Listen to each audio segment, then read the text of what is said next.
நம்ம சிம்பிளான சட்னி தான் செய்ய போகிறோம். இதுக்கு தேவையான பொருள் 2 ஆனியன், 3 டொமேட்டோ, 5 ரெட் சில்லி, ஒரு 8 பல் பூண்டு, ஒரு கைப்பிடி உடைச்ச கடலை. இது பார்த்திங்கன்னா இட்லி தோசைக்கெலாம் நல்லாயிருக்கும். இந்த சட்னி ட்ரை பண்ணி பாருங்கள். இப்போ தேவையான அளவு எண்ணெய் சேர்த்துக்கலாம்.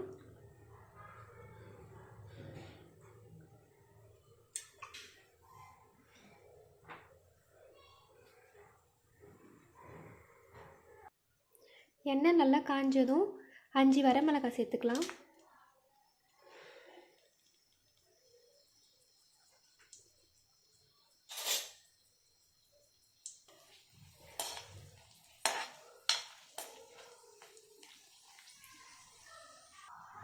கூடவே உரிச்சு வச்சிருக்க பூண்டையும் சேர்த்துக்கலாம்.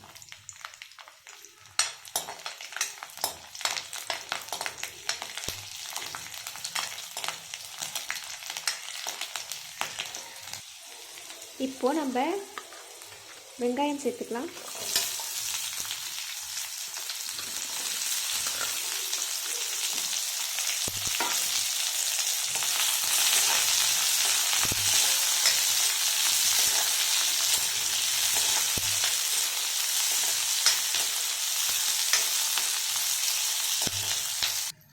வெங்காயம் ரொம்ப வதங்கணும்னு தேவையில்லை, ஓரளவுக்கு செவந்தா போதும்.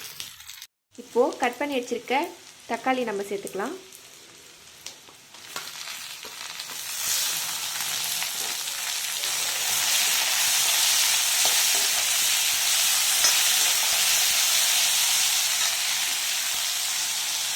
இப்போ தேவையான அளவு உப்பு சேர்த்துக்கலாம்.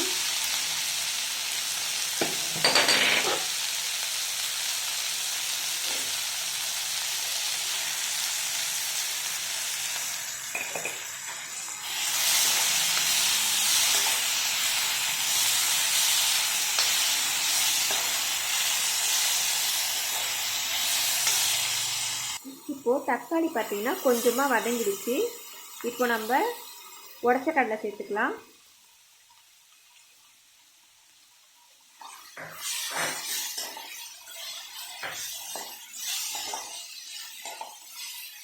ரெகுலராக ஒரே மாதிரி சட்னி ட்ரை பண்ணுறோம். இது மாதிரி டிஃப்ரெண்ட்டாக ட்ரை பண்ணிங்கன்னா கொஞ்சம் நல்லாயிருக்கும். இப்போ எல்லாமே வதங்கிடுச்சு. இப்போ நம்ம இதில் மிக்ஸி ஜாருக்கு ட்ரான்ஸ்ஃபர் பண்ணி அரைச்சிக்கலாம். கொஞ்சம் ஆற வச்சுட்டு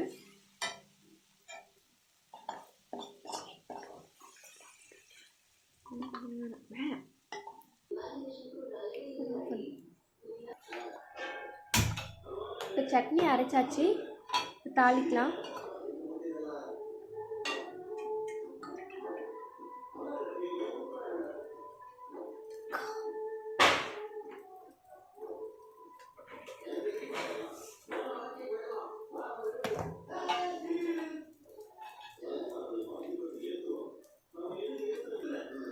தேவையான அளவுக்கு கடுகு போட்டுக்கலாம்.